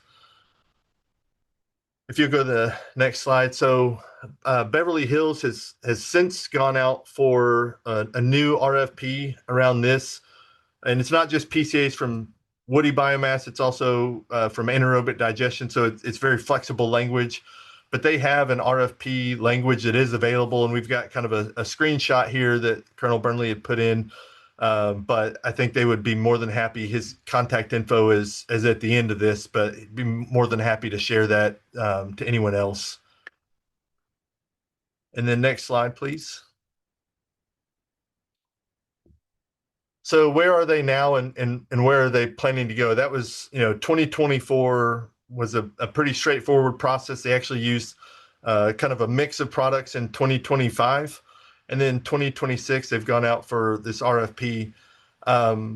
They did go to Clean Power Alliance, who's their electricity provider. Long term, I think the hope is that Clean Power Alliance is not currently purchasing a significant quantity of biomass electricity, and the city's on kind of a wind and solar product at the moment, and that's okay. They do want to talk to Clean Power Alliance about their long-term goals of saying maybe you can buy biomass electricity bundled with these PCAs, because right now the city is buying the PCA credits outside of that electricity, and that's totally fine. That's how that works. But maybe long-term, those two things will go hand in hand. Beverly Hills has also looked at the option for things like compost mulch giveaways, that sort of thing locally. They're doing those programs as well. Colonel was just talking with me earlier on the call, and they're going to continue to do those programs. There's not really a reason to stop. They want to use the PCAs to go ahead and purchase 100% of their compliance requirements. And then the other programs are going to be additive in addition. And so there's really no questions on what they've met for their procurement standards. They will always be there. I know OWR4 grants, big topic for this year. I think, don't quote me, I'm sorry, I'm not the expert, but October 31, the funds need to be spent by end of this year. The PCA credit purchase that's been purchased with OWR or with grant funds previously, been approved a number of times. Beverly Hills is planning to use that for this year's procurement as well. And then they'll file all that in the implementation record. Again, these are kind of best practices as best we understand it. I know Jace is going through some audits right now on a city that's using PCA, so there may be some new lessons learned. There's always new things to learn as we go through the process, but this is kind of our best understanding at the moment. Then next slide, please. Contact information is available on the right. I'm so sorry for the technical difficulties. I know Colonel Burnley could definitely explain this better than I for Beverly Hills experience and kind of their process. I know they were short, just like so many other jurisdictions were at the time, and then have used this for the last couple of years to get into compliance. But if there's any questions, please feel free to reach out to either of us. Thank you so much for being flexible there, Mitchell. I I want to just do get have, one. Oh, there he is. All right, go ahead, Colonel. yeah. So thank you. Excellent job, Mitch, on that. And to all the presenters, it just been, would like to thank CalRecycle for this platform to share information. Yeah, a lot of good information going forward. One of the things I just wanted to add and say, there's not a one size fit all for the cities up and down the state. As you know, the city of Beverly Hills, we're a fully built out, high density city. We don't really have the space to do some of those fabulous projects. We did explore various options. And as Mitch mentioned, our long-term goal is to definitely purchase, whether it be eligible electricity directly or eligible renewable natural gas, because we do have our own solid waste fleet that we contract with Clean Energy. So early on, I've been having conversations with Clean Energy as well as SoCal Gas to see what opportunities may present itself in the future. So I just like to say thank you. Thank you, Mitch. You did a great job on that, and great job to all the presenters. Thank you. Thank you so much, Colonel. I apologize for those technical difficulties there. And let's give a virtual round of applause for all of our presenters. I want to extend a huge thank you. We're so grateful that you could share your programs, take time out of your day to participate. It's invaluable knowledge that you're sharing with the state here. So huge thank you to you guys. Before we open up the floor to questions, here is a reminder of some respectful expectations in this space during our discussion time. This includes being open to sharing new perspectives, being mindful of others waiting to ask questions, and speaking respectfully. Next slide. Before we continue to our Q&A session, let's review a few logistical items about the Q&A process. As a reminder, we'll be using the Q&A function. If you have a question, please type it into the Q&A pane. While the chat function is available for sharing resources with other participants, we will not be monitoring the chat for questions. Please make sure to use the Q&A pane for that. If you do not see the Q&A pane, you may have to click the three-dot more button on the bottom of your screen. It may be there, or ensure that you have the latest version of Zoom installed. Our team will be filtering through your questions. After your question is addressed during the live Q&A, you may unmute yourself and ask follow-up questions if needed, or simply thank the panelist who addressed your question. If doing so, please state your name and affiliation. If you are unable to mute yourself or access the Q&A pane, feel free to email your question to slcp.organics@calrecycle.ca.gov using the subject line SB 1383 Chat with CalRecycle. If we don't get to your question during the session, a local assistance representative will follow up with you after the webinar. Now I'll pass the floor to Zach Smith to begin our Q&A session.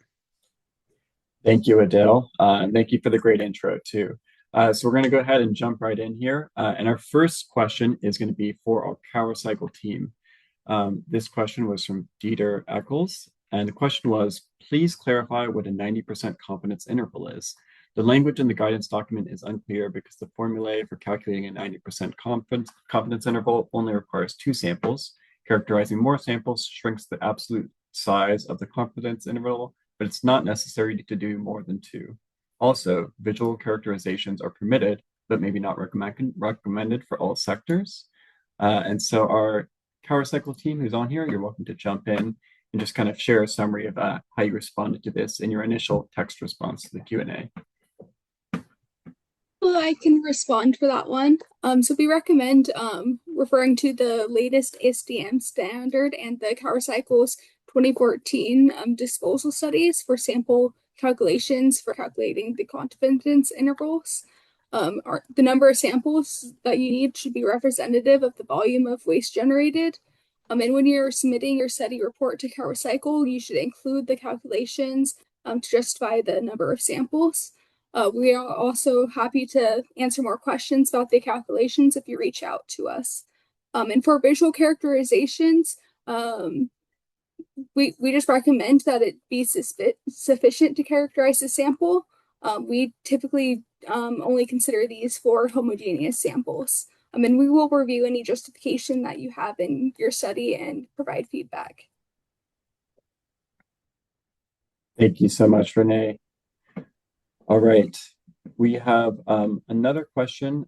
This one is from Gavin Bruce, and the question is for Doug and Kelly, our panelists. The question is, I've heard native California plants don't respond well to compost. Is that true? Have you had any success in applying compost in habitat restoration efforts? Doug and Kelly, you're welcome to jump in. Doug, you want to start? I kind of answered it in the chat or in the Q&A. Yeah, it's really, with native plants, they co-evolve with soils that are, California, California natives co-evolve with these types of soils. And there's not a lot of like high nutrient additions to native plants other than what the plants themselves are dropping. Nobody fertilizes the forest, right? But the forest grows really well. Similarly, if you match the carbon to nitrogen ratio of what the like the leaves and litter that the plants are dropping as they grow and senesce and all, you can pretty much match the soil.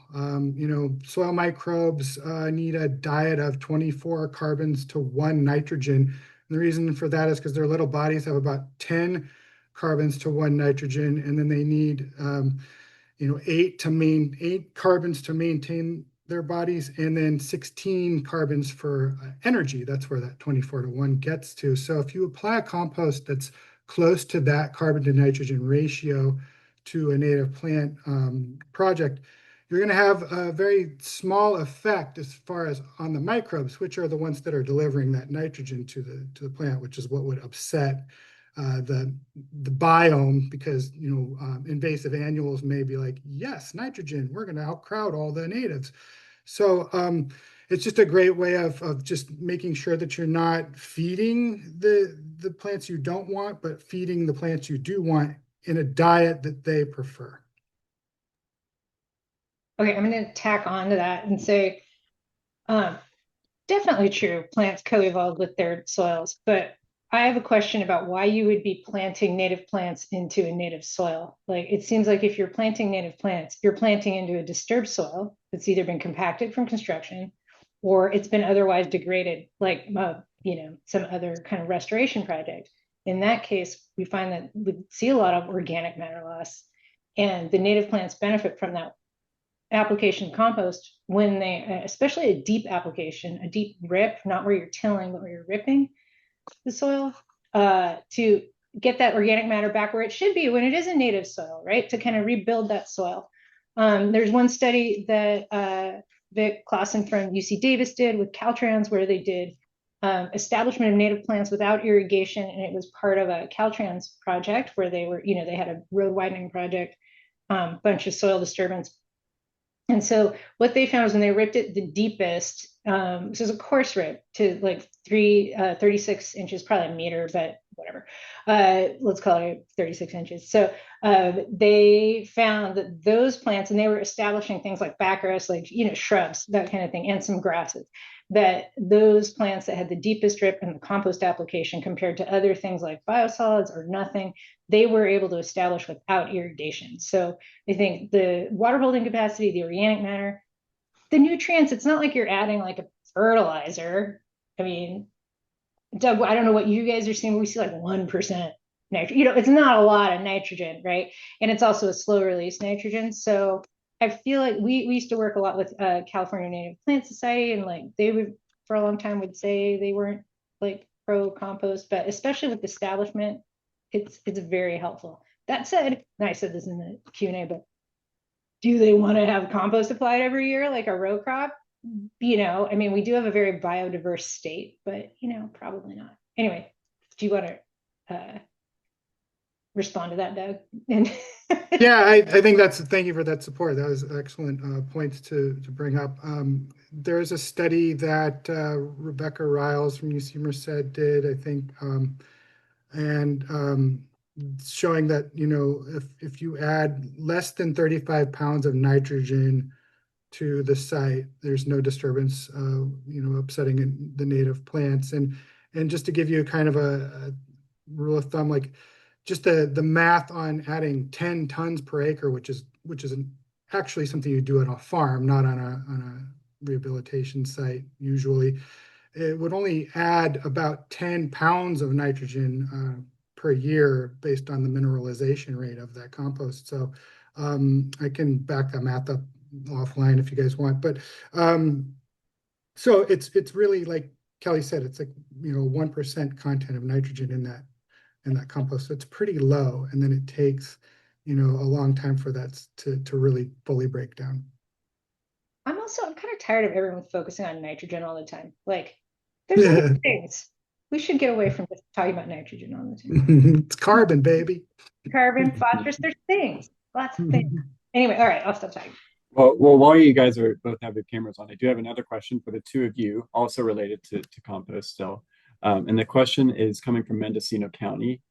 We have been interested in incorporating compost into our project specifications for road construction projects. However, in general, our projects incorporate Caltrans standard specifications, which specifically don't allow for compost use derived from municipal mixed municipal waste. Does CalRecycle or anyone else have insights into this issue or advice on how SB 1383 compliant compost could be incorporated into public works projects? It's a long one, but yeah, feel free to jump in with your thoughts on this. Can I start that one, Doug? Mind if I start? Yeah. Okay, so the Caltrans specs, I think Caltrans is a great spec. Caltrans specs, they don't allow MSW compost. they do allow source separated organics compost. So you can use a green waste compost, you can use green and food waste, but they allow biosolids and they allow source separated.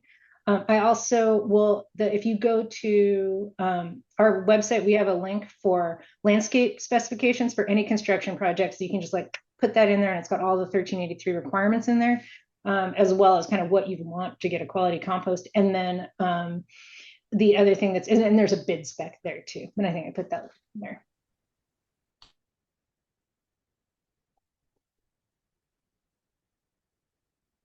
Yeah, I don't have a lot more to add. I mostly work with farms and ranches, so I really don't have much more I could add to that. Oh, good, Doug. Thank you, Kelly. All right, I'll give you two a break. Our next question is for Mitchell and Colonel Burnley, and any other presenters who are interested in jumping in here. Question is from Konya Vivanti. Question being, how will the city fund this program after OWR4 funds are gone? So Mitchell, go ahead, and then Colonel Burnley, if you want to jump in after, you're welcome to. He's probably better qualified for this. I mean, where the funds specifically come from, I know that some of the cities are using general funds in their budget. Some have waste allocations that they had earmarked towards the procurement program. So, I mean, it's really been a mix across the cities that I've worked with outside of their funds. And then some of the cities are setting up multi-year arrangements with biomass plants so that they can have more predictable and values in the future for their budget cycles. But let me pause there. Yeah, I would add for us, it would be we will be exploring that, but most likely from the general fund, we'll need to fund the program. But we're having discussions with internally with our team as far as long term. But our ultimate goal is to, as I mentioned before, to access it through our utility provider. That our utility provider, as the market matures, be able to purchase eligible electricity, or vice versa, RNG through whether Southern Cal Gas or Clean Energy. And maybe one other addition, there are cities that are purchasing this through their hauler. So either it's part of their franchise agreement or they're working out a separate arrangement where their hauler is actually procuring through a DSP agreement with the city, but their hauler will procure the PCA credits on behalf of the city, and they really just pass through to the city, and it's still really based on the city's usage and those things. So that's another avenue that a number of jurisdictions are pursuing, and that's obviously specific to your agreement with your hauler, but it could be something else worth exploring. Perfect. Thank you both. Okay, our next question here is again for our CalRecycle team. It's from Mike Silva. The question is there an existing study that shows the characterization of the 40 million tons currently going to landfill? I can go ahead and answer that question. In our 2021 study, there was a annual disposal of 40 million tons that we applied our results to characterize. And then we also will be having a upcoming 2025 study that will be characterizing all the disposal that occurred in 2025. Thank you, Renee. All right, let's go ahead to our next one here. This one is for Kelly, and it's from Tim Keating with Symmetry Wood.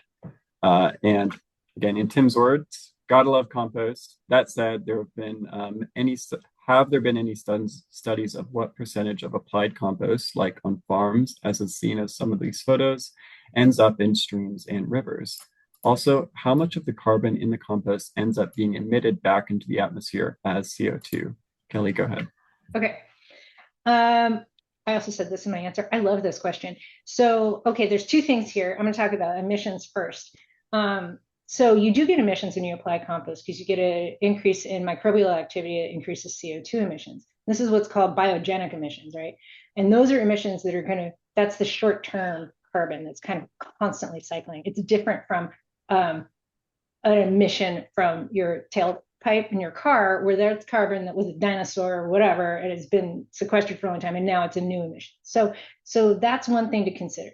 So there's that. And they're usually a short spike. And the reason that I can say this with some confidence is that when, not that I'm not confident about the answer, just my own personal level of confidence, but we partnered with UC Merced and the Resource Conservation District several years ago on a Healthy Soils Program grant at the agency's property in Altamont. And one of the things we did was measure greenhouse gas emissions from, and I say we, but it was Rebecca Riles and her lab, measured the GHG emissions from the application of compost. And they'd see a little bit of a spike, but it was all this like short-term carbon. We also measured methane, and there was no increase in methane. And we also measured nitrous oxide. There's no increase in that either. Since then, we've partnered with them again to do a study on, they did research with the cities of Dublin and Pleasanton in our county to research compost application on sports fields and what the effects were that. We found a lot of interesting stuff related to carbon sequestration, all kinds of things I'm happy to talk about, but related to your question, what they saw, especially, so one of the fields was irrigated with recycled water, or one of the sites was irrigated recycled water. And what they saw there when they applied the compost is, again, your little spike of CO2, that biogenic thing I was talking about, but also a decrease in the nitrous oxide emissions. It was insane. And because so really what's the emission is coming from the recycled water, or it could be a synthetic fertilizer application potentially, but in this case, recycled water. And something about the way that, I know I said we shouldn't talk about nitrogen, but something about how the compost handled the nitrogen and that suppressed those emissions. So that's very exciting. The other thing you mentioned was runoff. And compost is the best management practice for erosion and sediment control. And that's because it really stays put, and it's able to absorb a lot of water. So it reduces runoff and it improves water quality as a result, because it's trapping a bunch of things like, you may all be familiar with the compost socks that were being used in LA after the fires and after the Paradise Fire to kind of make sure that we weren't getting a lot of pollutants and other things, including compost fines in the waterways. I think that might cover it. But if you have more questions, let me know. Yeah, and actually, Tim, if you're still on with us, you're welcome to unmute here if you want to just kind of share if that answered your question or if you have any other follow-ups. Yes, I am still on, and yes, it did answer my question. Thank you so much. Great. Awesome. Thank you, Kelly. All right, our next question is for Doug. It's from Stacy Manning. The question is, can you clarify how the compost is paid for through your program, mostly by the jurisdiction? Doug, go ahead.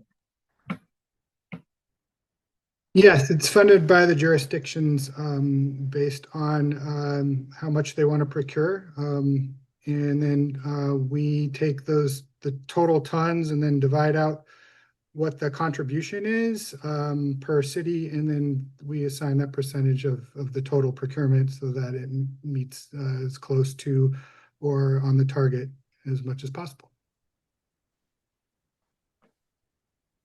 Perfect. Thank you, Doug. All right. Our next question is from Mike Silva. And the question was, how many tons or pounds can a typical residential home utilize? I guess, is there a standard of X pounds per square foot? And Mike, if you are still on with us, you're welcome to kind of jump on here and clarify that question. I wasn't sure which presenter you were kind of aiming it towards, but you're welcome to share if you have more context for us. Can you hear me now? We can. Thank you. Yeah, anybody that knows the answer to that, the standard yard, like just example, my wife, she'll use 10 bags a weekend for 10 weeks in a row. I don't know if that's very scientific, but I just want to know what's the science behind putting compost on your grass that we just picked up the stuff from. I can start with some standard application rates. It depends what you're putting it on, first of all, right? The U.S. Composting Council says a half an inch, like once a year, is a standard application rate for turf. In California, we're lucky if we can do that. It's mainly because it's just really expensive to do. So we'll do whatever we can. And it's like a quarter inch might be more realistic once a year, or even less. But if you're talking about turf, that's what it would be. That study I mentioned, the Dublin and Pleasanton, the one park gets like a dusting kind of, it gets maybe a tenth of an inch because it's 80 acres and that's what they can get on the ground and the amount of time they have. And then the other one gets about a quarter of an inch. But if you've got native plants or perennials, like you probably don't need to be applying all the time. It just depends. Are you growing vegetables? What are you growing?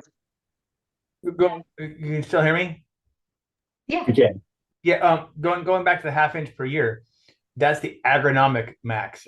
Cost aside, what can Mother Nature eat? No, well, I think I'm not quite, actually, that made that question less clear for me. Can you say it one more time? If you're going to put it on your grass, Yeah. how much can Mother Nature digest? I'm not Oh, talking well, about I mean, cost. that's why the half inch is the USCC's recommendation for the amount that a typical turf grass. And I think they look at I can't remember if it's ryegrass or fescue. It's going to depend on the type of turf that you have. But yeah, I don't know. Doug, do you want to jump in with, do you have any agronomic rates for turf in your head? Yeah, like the Marine Carbon Project applied it to rangeland, which is grasslands, and they did a 1/4 inch was their application rate, which I think is like 17 tons per acre. They actually did a Um, half in that or did first, they do half inch? the Okay. NRCS trials, they did the 1/4. Oh, okay. Yeah, so it doesn't take a lot for grasses. For croplands, farms, the organic farms go anywhere from 10 tons per acre to 40 tons per acre. I actually know one that does 60 tons per acre because they use it as like a mulch too, but that's really intense. That's like an inch deep. So it really just a matter of your organic matter levels, your percentages that you have. If you do a soil test, it's good to know. You may not even need to apply compost, other than just maybe for a little microbial boost. So it's kind of a big old it depends answer for your question. And I'm going to shift things back to Kelly here with another somewhat related question from Peter Schultz Allen. Question is, are farmers happy with the quality of the compost in the Alameda County subsidized program? Peter, that's a good question. And they're very happy with it. The way the program works, and it's the same as Doug's program, they get to pick whatever compost they want. So they choose one that works for their needs. And the other thing is, it's the same with the San Mateo County RCD program. You've got RCD staff giving them TA, like doing soil tests often and figuring out what they need application rate wise, but also like what kind of compost. So looking at the data sheets with them and looking at like, okay, well, how mature is this compost? What's the different? I'm going to talk about nitrogen and like, how much nitrogen does it have that's available? All these kinds of things. So and they'll get samples in advance that they can look at. So by the time it shows up, I mean, just like anyone, if you're ordering compost, get your samples, get your data sheets, talk to the facility, and that way you'll know that you get the product that's right for whatever you're doing. Perfect. Thanks, Kelly. All right. This one is for Doug. It is from Ria. The question is, I may have missed this in the RCD presentation, but how is the compost procurement attributed to the various jurisdictions? Is it distributed based on population? Yeah, when we first started the program, we started small and promised, hey, we'll procure like 10,000 tons, and so it was all based off of the population percentage, just to divide that up. And then as we grew the program and realized, okay, we can meet the full procurement target of our entire county. Now we're doing it based off of the amount contributed because most of the cities are going to meet their full procurement through the program. Some of our cities have access to renewable energy project, or some are wanting to hold back a little bit for compost giveaways. So we figured it out that it'd just be better to get everybody's contributions and then just base that off those percentages of how much each city contributed to match their procurement tons. Thanks, Doug. Okay, our next question here is for CalRecycle. It's from Chuck Muir. The question is regarding using the waste characterization study to, quote, true your procurement target. If you find that your procurement is higher than what CalRecycle prescribed, would you be required to meet the higher target? The answer to that is no. If the waste characterization study yields a higher per capita, we'll continue using the 0.08 per capita target. Perfect. Thank you, RT. And our last question of the day is for Kelly. This is another one from Peter Schultz-Allen. The question is, the first Bay Area Regional Climate Action Plan was just released a couple months ago by the Bay Area Air District. In the past, the Air District regs have been an obstacle to siting new composting facilities. Is that changing? I don't see a lot of talk about this issue in their new plan. Yeah, that's correct, Peter. When we actually worked with them, StopWaste was part of that process, and we reviewed we were part of that process. We reviewed the document, and early on, it was a bigger part of the bar cap.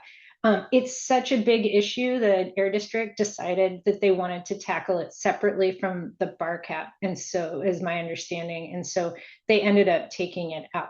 So sorry about that. Perfect. Thank you so much, Kelly. Thank you, Doug. Thank you, everyone else who contributed to this Q&A. I really appreciate what you guys had to share. I'm going to be turning things back to Adil because we are almost at time today. Thank you, Zach. This concludes today's SB 1383 chat with CalRecycle. We are incredibly grateful to all of our presenters for sharing their insights, and also to our attendees for taking time to join us and learn more about SB 1383 implementation. It's your engagement that makes these chats so valuable, and we appreciate the participation. Before we end, I wanted to share that a recording of this webinar will be posted on CalRecycle's YouTube channel in about a week. And if you haven't done so already, go check out previous chats on other program areas that you might be interested in. Now I'll turn it over to Local Assistance and Market Development's Branch Chief, Marshall, for closing remarks. Marshall? Thank you. Again, another incredible chat. I do have one little announcement regarding the follow-up. We're going to have a survey appear on the screen following the conclusion of the webinar. This survey will help us guide our assistants and be able to further improve future webinars. So I know you've already invested a lot of time, but if you could take a few more minutes to fill it out, we would love to hear your feedback. And then in closing, I would just again like to acknowledge and appreciate the outstanding scope of knowledge and experience that everyone shared today. It's truly remarkable, and even more, it's all actionable. Thank you.